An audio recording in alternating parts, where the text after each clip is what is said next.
Bismillahirrahmanirrahim. Assalamualaikum warahmatullahi wabarakatuh. Alhamdulillahirabbil alamin wa bihi nasta'inu ala umuri dunya waddin. Wassalatu wassalamu ala asyrafil anbiya'i wal mursalin sayyidina wa maulana Muhammadin wa ala alihi washabbihi ajmain. Amma ba'd. Jamaah subuh yang dimuliakan Allah Subhanahu wa taala. Kita bersyukur pada pagi ini Allah masih mengizinkan kita untuk sama-sama melaksanakan ibadah salat subuh sekaligus melaksanakan kultur pagi hari ini. Semoga langkah kita pagi hari ini sampai ke tempat ini sampai sekembalinya dicatat ada Allah SWT sebagai amal ibadah dan amal kebaikan kita yang akan meringankan nanti hisab kita di yaumil qiyamah insyaallah. Amin ya Allah. Shalawat dan salam sejahtera semua tetap tercurah kepada baginda yang mulia dan besar Muhammad sallallahu alaihi wasallam. Jemaah yang dirahmati Allah, untuk kultum pagi ini menjelang bulan Ramadan, saya mengambil bahasan tentang ungkapan terima kasih yang dalam bahasa Arab yang umum digunakan adalah menggunakan kata syukron atau kata syakaro. Kata ini berasal dari kata syakaro yang bermakna bersyukur atau berterima kasih. Kata ini sangat sederhana, mudah diucapkan dan hampir semua orang yang mengucapkannya ketika mendapat kebaikan lazim mengatakan terima kasih atau syukur. Dengan demikian bagi mereka yang pandai mengucapkan kata ini, terima kasih atau bersyukur kepada Allah, dibarengan dengan perilaku, maka akan mengubah seseorang menjadi hamba yang mulia di hadapan Allah. Dan bagi mereka yang tidak pandai mengucapkan kata ini akan menjadi hamba yang hina, bahkan lebih hina daripada binatang di hadapan Allah SWT. Na'udzubillahi min dzalik. Jamaah yang dirahmati Allah, berikut ada sebuah kisah yang ingin saya sampaikan, dan insya Allah kisah ini bisa menjadi pembelajaran bagi kita semua terkait dengan syukur atau terima kasih, dan mudah-mudahan kita bisa mengambil hikmah daripada ini. Berawal dari kisah di sebuah rumah sakit, seorang kakek tua usia 67 tahun, usia saya barangkali, harus menjalani operasi untuk mengobati penyakit kencing batu yang sudah lama dideritanya. Setelah menjalani operasi dan dokter pun berhasil mengeluarkan sumber penyakit, dan akhirnya rasa sakit pun mulai reda dan lambat laun kondisinya mulai pulih. Dan anak-anaknya dengan penuh antusias mengucapkan banyak terima kasih kepada tim dokter yang telah menolong ayah mereka. Akan tetapi di tengah kebahagiaan itu tiba-tiba sang ayah menangis sampai air matanya bercucuran, yang membuat anak-anaknya menjadi bingung. Dan mereka bertanya-tanya gerangan apa yang terjadi pada sang ayah. Kemudian salah satu anaknya dengan lembut bertanya kepada sang ayah, "Wahai ayah, bukankah operasi ayah telah berhasil? Dan sekarang kondisi ayah sudah mulai membaik.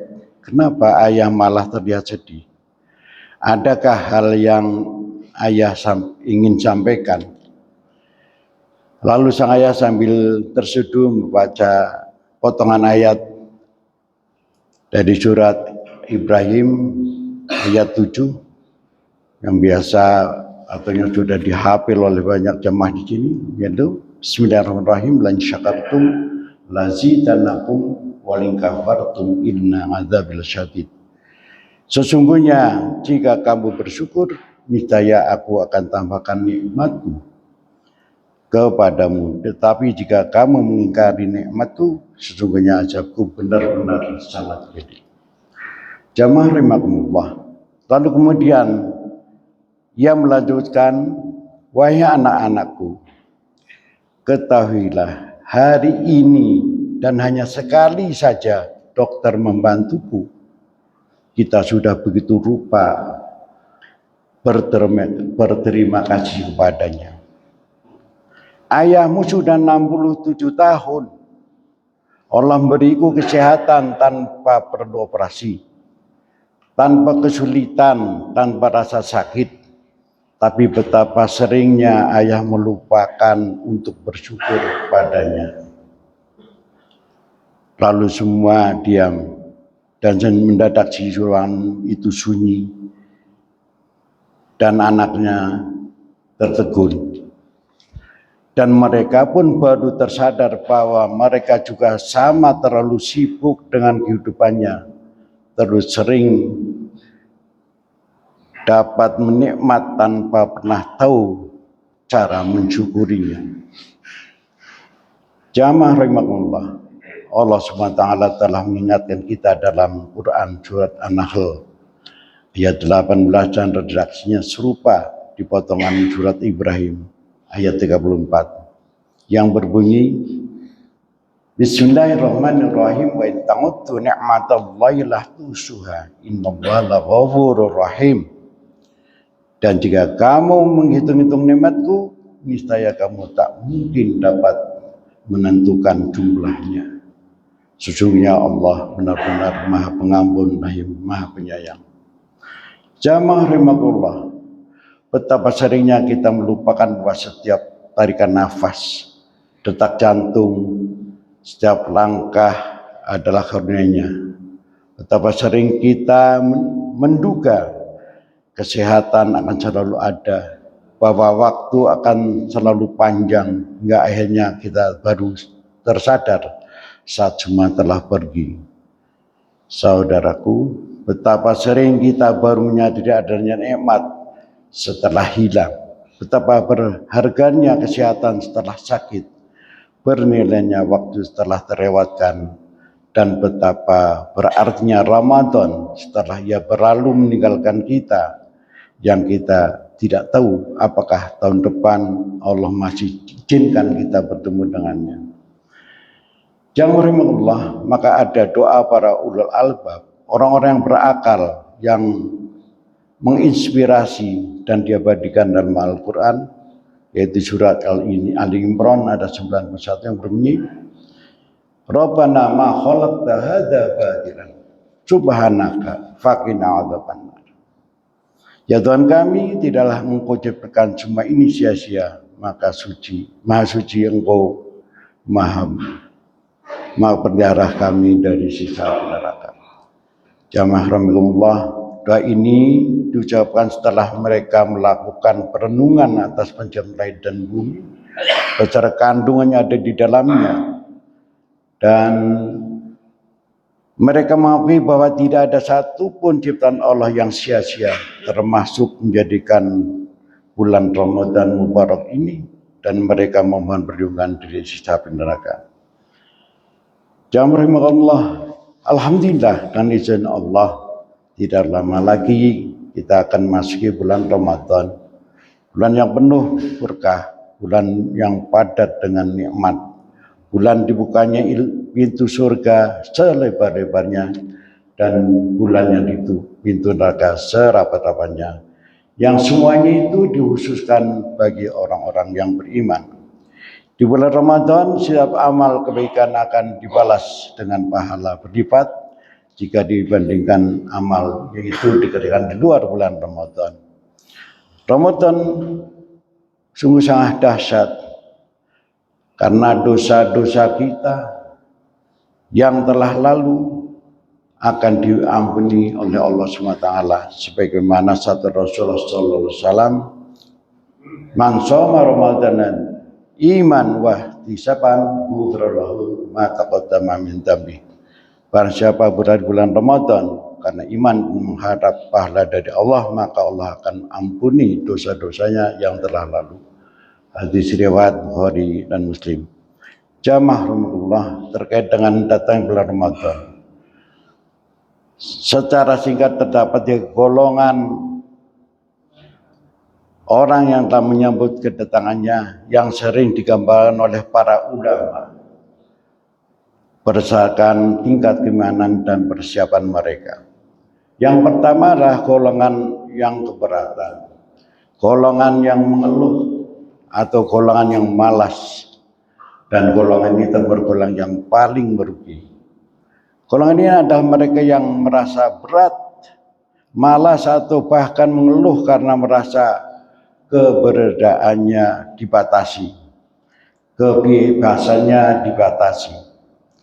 Karakteristik golongan ini menganggap Ramadan sebagai beban, bukan nikmat. Mereka berpuasa tapi tidak melakukan apa-apa selain lapar dan haga. Sedangkan mereka malas untuk beribadah, jarang sholat berjamaah, jarang sholat tarawih, apalagi baca Al-Quran. Harinya banyak dihabiskan dengan browsing dan bermain-main yang tidak bermanfaat, dan dibanyaki waktu tidur siangnya untuk menunggu buka puasa. Dan golongan ini pula berpotensi untuk membatal puasa tanpa syar'i. Yang kedua adalah golongan yang biasa-biasa saja atau golongan awam. Golongan kedua ini adalah golongan yang 11, 12 dan golongan yang pertama. Hanya saja ada sedikit lebih baik dalam persiapan dalam menyambut Ramadan. Meski tidak ngefek atau ngaruh atau biasa-biasa saja, tapi tidak secuek golongan yang pertama. Dan golongan ini juga termasuk golongan yang merugi. Karakteristik mereka adalah Ramadan dianggap sebagai rutinitas tahunan. Puasa dilakukan tanpa peningkatan kualitas ibadah yang berarti, hanya menahan lapar dan dahaga. Tindakan mereka masih sering meninggalkan ibadah sunnah. Waktu lebih banyak dipakai untuk hal yang kurang produktif daripada untuk ibadah. Kemudian yang terakhir adalah golongan ketiga, ada golongan yang bergembira, mukmin sejati. Golongan ini adalah mereka yang menyambut bulan Ramadan penuh bahagia, kegembiraan, dan persiapan yang matang, dan punya target yang ingin dicapai. Karakteristik mereka, golongan ini menganggap Ramadan adalah kesempatan emas untuk panen pahala dan membersihkan diri dari dosa. Mereka telah melatih jasmani dan rohaninya jauh-jauh hari untuk berebut pahala dan bonus besar di bulan Ramadan. Tindakan mereka adalah menyiapkan diri sejak bulan Rajab dan Sya'ban. Bahkan ada 6 bulan yang sebelumnya telah menyiapkan diri, membuat target ibadah, target khatmul Quran, infak, sedekah, tarawih, mengejar Lailatul Qadar, dan ibadah sunnah lainnya. Jamaah rahimakumullah, mari kita belajar diri kita masuk ke manakah kita pada saat ini. Tentu saja kita semua berharap jamaah Al-Mahdi Muqarrabin jadi golongan pertama, jadi golongan yang bersukaria, bersukacita atau al-farhin menyambut bulan Ramadan dan meningkatkan kualitas iman dan takwa. Amin ya rabbal alamin. Sebagai penutup, kami panitia Ramadan mengundang jamaah Bapak Ibu sekalian untuk melaksanakan kerja bakti pada pagi hari ini di area masjid ini, agar masjid kita terlihat semarak dalam menyambut giat Ramadan tahun ini.